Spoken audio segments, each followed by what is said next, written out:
evening, gorgeous people. I'm Aaron Ryan, and welcome to the Big Brother After Show Eviction interview. Tonight, it was the end of the road for Gabbie. Well, she was the title. She had the title of floater at the start of the season, but she really grew into her own, showing a gorgeous personality and a surefire threat, making it to the top 8. Gabbie, thank you for joining me tonight. Thank you for having me. I'm so grateful to be here. Awesome. Well, lots of drama in the show, and as a viewer, you usually can guess who is gunning for who and who is likely to be put up. You were just bubbling along, and your name never seemed to come up at all. And then it came up, and then bang, you're gone. Were you as surprised as the viewers to be up and gone, or did you see it coming? No, absolutely. It was Big Brother, as much as it's a strategic game, it does come down to a little bit of luck. So obviously, in the way that I'm nominated to be picking out of 5 people, as well as having one person swapped out, it was kind of, you're damned if you do, you're damned if you're not. So I was surprised. I genuinely thought that I had the absolute ability to stay, but Big Brother is full of turns and twists, as you're obviously aware, and the audience is aware. But no, it was very much like that. I wanted to play a game of not being dangerous until I needed to be.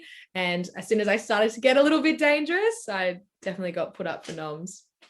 I mean, you obviously would have preferred to win the second chance challenge, but surely as a second option, you would have preferred Brenton to win. Is it fair to say that you would have had more chance against Estelle than Brenton? Just meaning that Tim seemed to be gunning for Estelle, so you might have had a better chance. Yeah. As much as at the time I thought having Estelle in the game with me was better.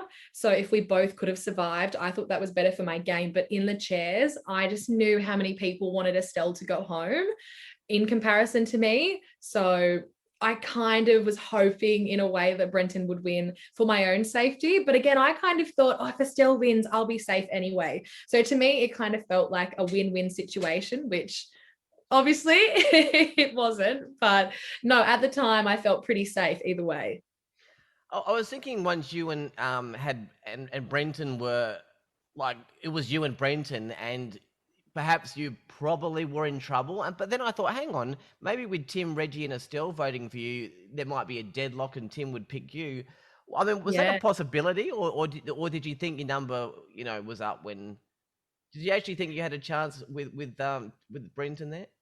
Yeah, so I genuinely did, which it kind of seems really silly now, but I had voted with the OGs for so long, so loyalty was definitely there. So to kind of have Reggie and Estelle turn against me after keeping so many of their friends in the game for so long, yeah, that one definitely cut a little bit deep. But I knew that if I managed to get a draw with Tim, I knew in my heart that Tim would save me. So that's all I kind of wanted. So a part of me believed the OGs were going to have my back because they preach about heart playing and loyalty and how it's so important. And I had shown all those qualities. So to then kind of it not matter in the end, it was hard.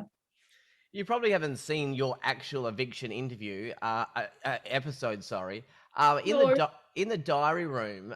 Though, when Aleisha went to vote, which you'll see, she actually like full on totally broke down and said this was the hardest decision ever.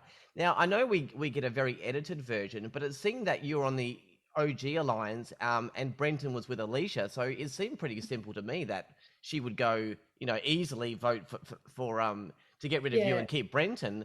But there was, I mean, but she was full on crying. Were there some scenes that with you guys where you were much closer than perhaps we saw on the show? I mean, we saw you together sometimes, but she was really emotional. Yeah, no, 110%. Another friendship that got missed was Aleisha and I's. We walked in being 24 and 22, two young girls in this crazy experience with a lot of similar interests. You gravitate towards those people. And the only divide in our friendship was that we were playing on different sides of the game. So, no, Aleisha and I were extremely close in the house. So that's why it was such a tough decision for her, because it was her alliance or a friendship. And I mean, that's the new version of this game. It's not as social experiment kind of focused. It's borderline glamorous survivor is what I call it, where you have to kind of be torn between, do I keep my friend in this house? We've had nearly 50 something days together, or do I keep somebody from my alliance? So it does make sense why she is so torn. So, what else can you tell me about what we didn't see on Big Brother? Because a lot of the previous housemates had quite a few stories because it's obviously Yeah. very edited. What can you tell me about what we didn't see? Well, one of probably my most favorite friendship that I've taken away from this experience was the relationship that I had with Trevor.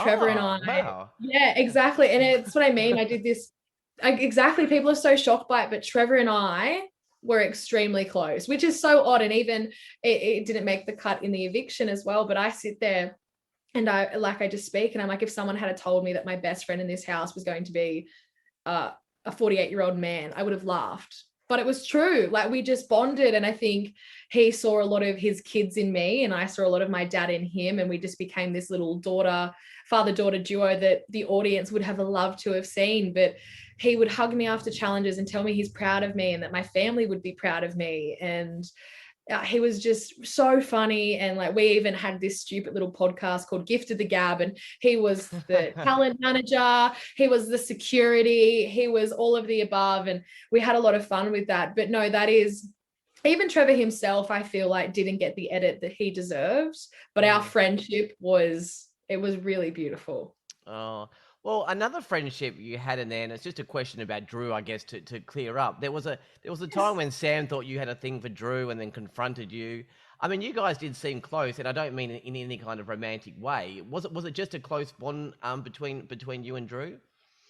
Yeah, so Drew, again, I feel I was really lucky with having the OGs come back because I'm really close with my family, who are obviously older than me, and my big sister. So Drew, we kind of bonded over, it must have been, it was someone's really bad cooking that we laughed about, as well as like people just being super strategic at the time. And so we kind of bonded and gravitated towards each other. And we joked that he was like the emo older brother and I was the little golden ray of sunshine, younger sister.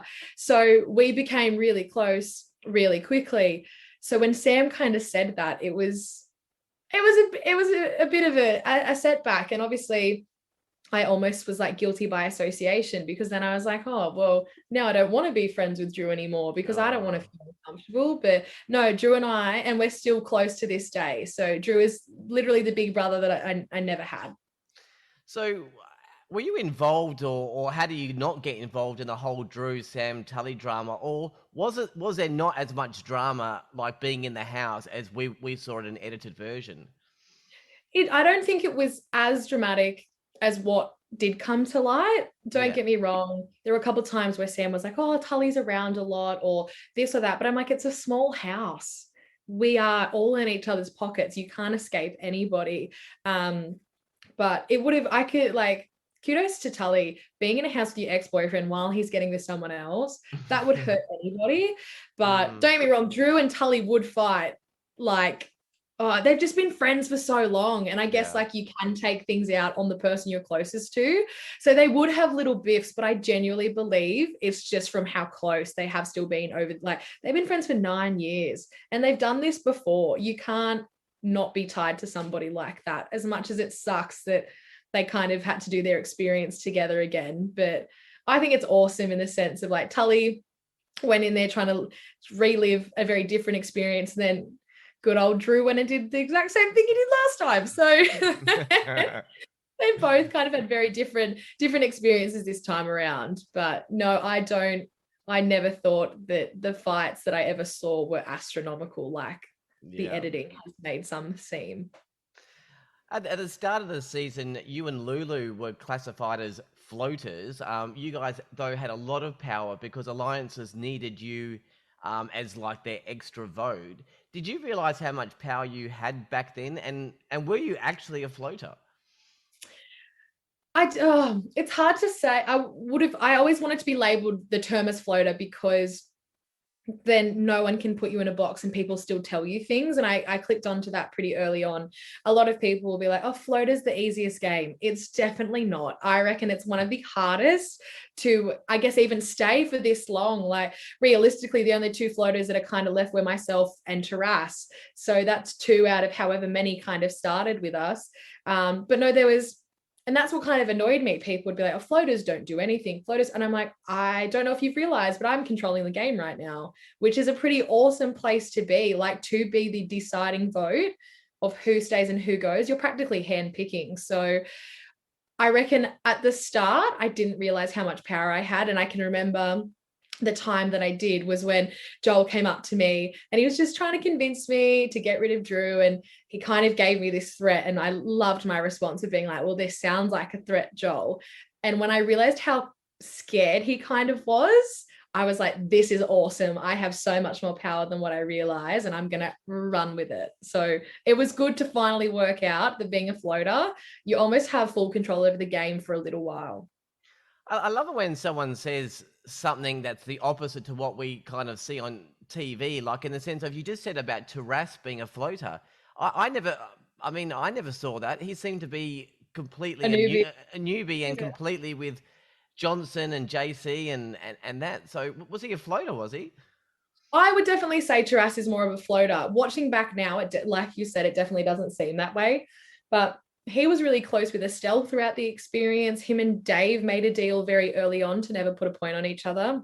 And I think when you're doing little things like that, it would make you a floater. If you're not a newbie till you die and you're not an OG till you die, then I kind of think that makes you a middle player. Yeah. Hey, that secret challenge earlier in the season where you had to, pop all those balloons. I mean, did you enjoy that? That must have been really nervous, but that was probably one of the most fun secret challenges I've seen this season.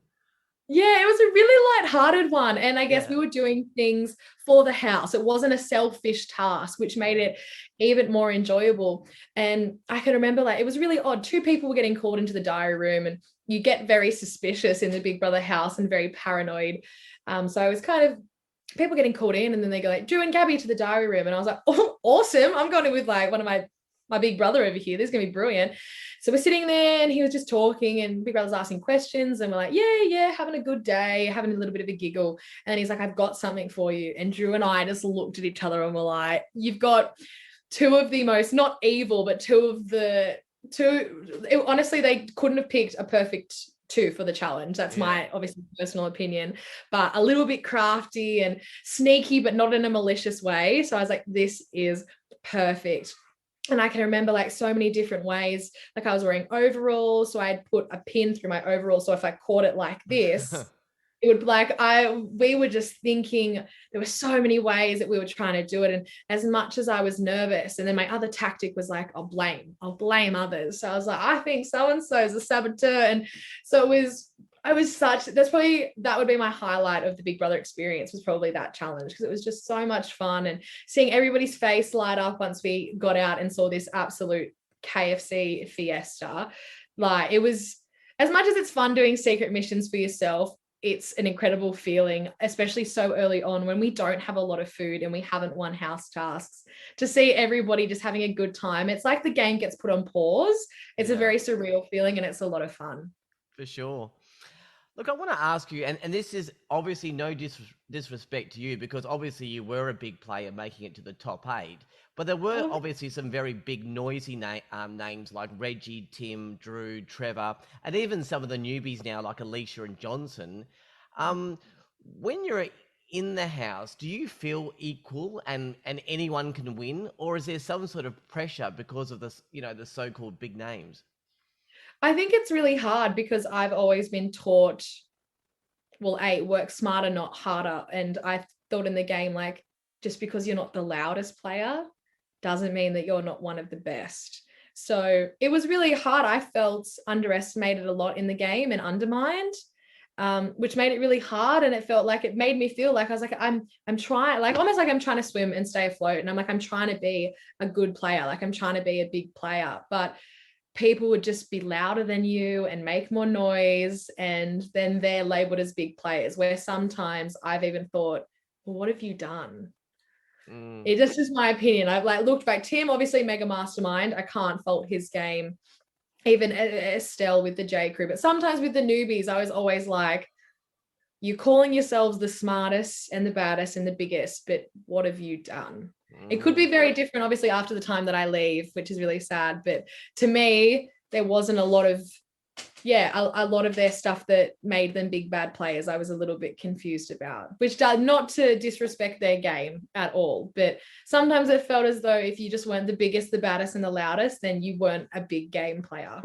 Yeah. And anyway, look at them. Some of them were out of the game, and you were still there at the top 8. Yeah, I mean, So, look at Joel. Joel was challenge beast. oh yeah. He was making shots really early, and like I remember in my little backstory video, I said like I'm not going to be dangerous until I need to be. Having watched Big Brother, the first thing I knew, because I grew up playing team sports at quite a decent level, so naturally I was and still am a very competitive person.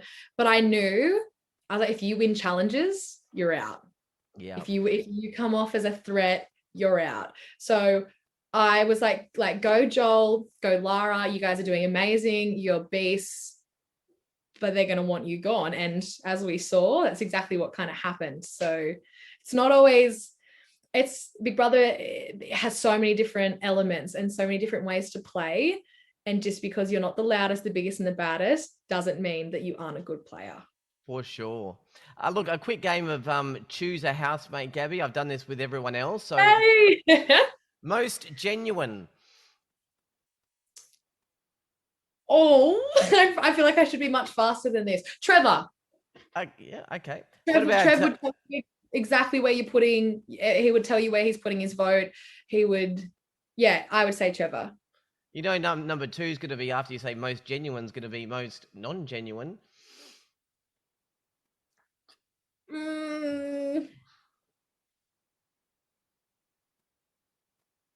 I'm trying to think through all the housemates. Bro, it's Brenton. It's Brenton Parks. I always go to say Brendan. I know it's not. I would say Brenton. He came in, and obviously watching it back now, I thought he was little naive, Brenton. Just coming in, never heard of Big Brother, had never heard of this, had never heard of that. And then he was like on it. So yeah, I would say Brenton. All right. The most that you would like to connect with on the outside. Oh, I have like 4. Can I say all of them or not? All of them, all 4 then. Okay, so I've got the people I still speak to now religiously: Drew, Trev, Tully, Estelle, Tim, and Leish. They're the people I still speak to. So I'm still connected. Awesome. Who's the newbie housemate that you think could go the furthest? Oh, Taras. Taras is cutthroat. Taras is physically strong. Taras is, I reckon, yes. All right. And who would you like to win Big Brother? I would like to, as much as I didn't align that way, I would like to see a newbie win it, just because, again, I feel like the OGs got to play the game again. They got the new style. They got to have another Big Brother experience, but like this was our first time around. We're already on the back foot playing with OGs. Obviously, like for example, Reggie has now been in the Big Brother house over 100 days the first time. We're up to 50 days and more now. She's had 150 days of character building. That's hard to catch up on. Yep. She's nearly tripled my time. So no, that was, I would love to see a newbie take it out for the sake of just to have their first time, to have their first go, to have their first win would be awesome. Yep. Otherwise, my default one is Reg. Like Reg has overcome a lot, and it's pretty cool to watch. In the profile for the write-up for Big Brother, it says, Gabbie is willing to use her charisma, charm, and devious ways to have the other housemates eating out of the palm of her hands. Is that really you? And did I miss something? I mean, you had a bit of sass and maybe a bit of feistiness, but that statement's a big call. Or yeah. did we not see the edit? Or no, like, again, I don't think I have a devious or malicious bone in my body. Like, I can even remember this one time we were doing house noms and someone came up to me and was like, oh, who are you voting for? And I lied. And then I went up to Drew like a little sister, puppy dog eyes. And I was like, I just lied to someone and I feel horrible. And he was like, you'll be right, kid. And I was like, oh, having to come to terms with like the Big Brother game. But no, like, look, I definitely think I'm a little bit charismatic and I can be awfully charming. But I also just think, my mum loves this word, but I just thought I went in there and I was awfully real. Like I was myself. And I feel like the OGs kind of resonated with that, which was amazing. My mum's just offered me a juice, the cutie. But no, I feel that my authentic self came across. And I guess Big Brother wants you to be a little bit cunning and a little bit evil. And I tried, but I just can't do it. I feel like I'm lucky enough that sometimes I'll get away with murder, but my murder's never that bad. I can't lie. My favorite saying is, if I don't say it, my face does. So I'm like, there's no point anyway. I give everything away, but no, devious is not a word I would describe myself. Well, actually, one of the questions that was asked to you, you answered, I think I will be energetic, fun, and cheeky housemaid. I'll be the little Yeah. sister they never knew they needed. Now, that sounds more like you. Yeah, see, that's what I would say was spot on. And it's funny, even looking back now when we were doing some of the backstory interviews, and this is where I kind of clicked onto everything. I remember I was doing my jumping on the lounge or something, and a producer yelled out, and they said, "Is Big Brother ready to meet his little sister?"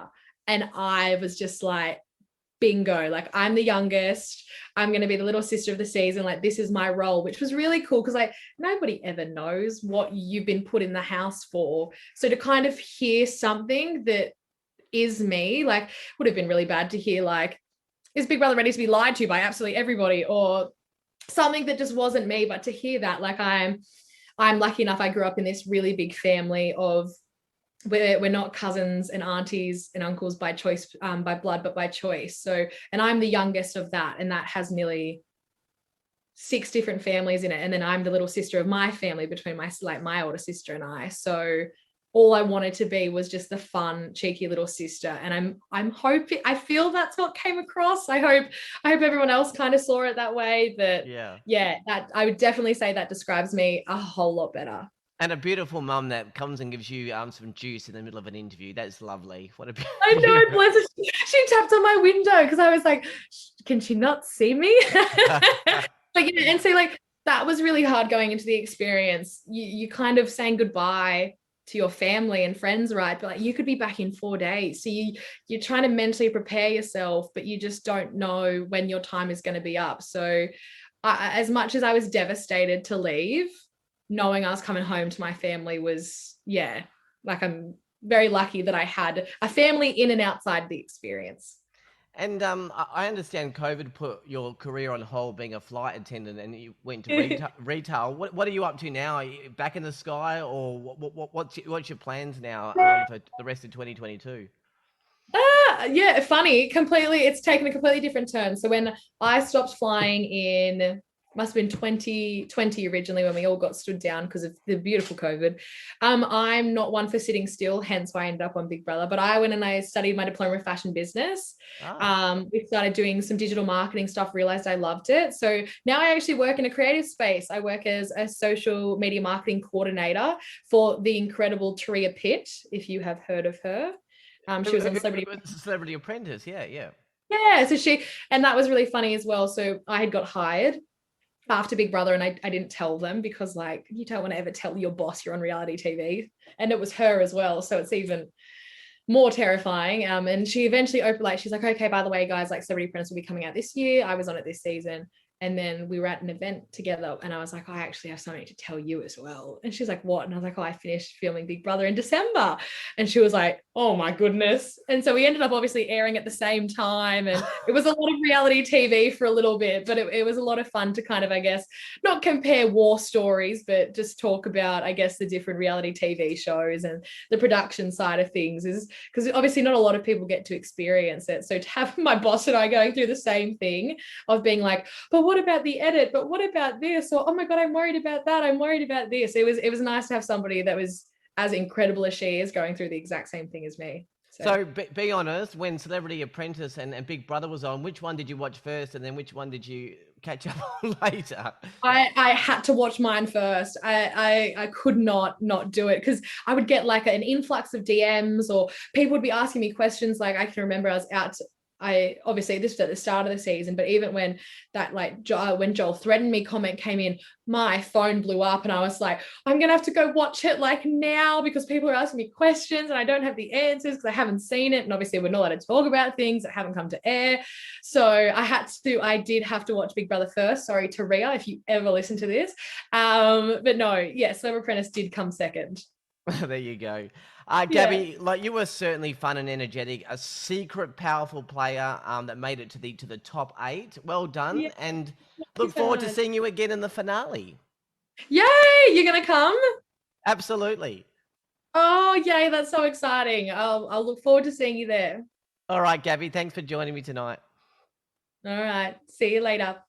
That was Gabbie, 14th evicted from Big Brother 2022. That's it for tonight. Thank you for listening. I'm Aaron Ryan. I'll be back with the 15th eviction very soon.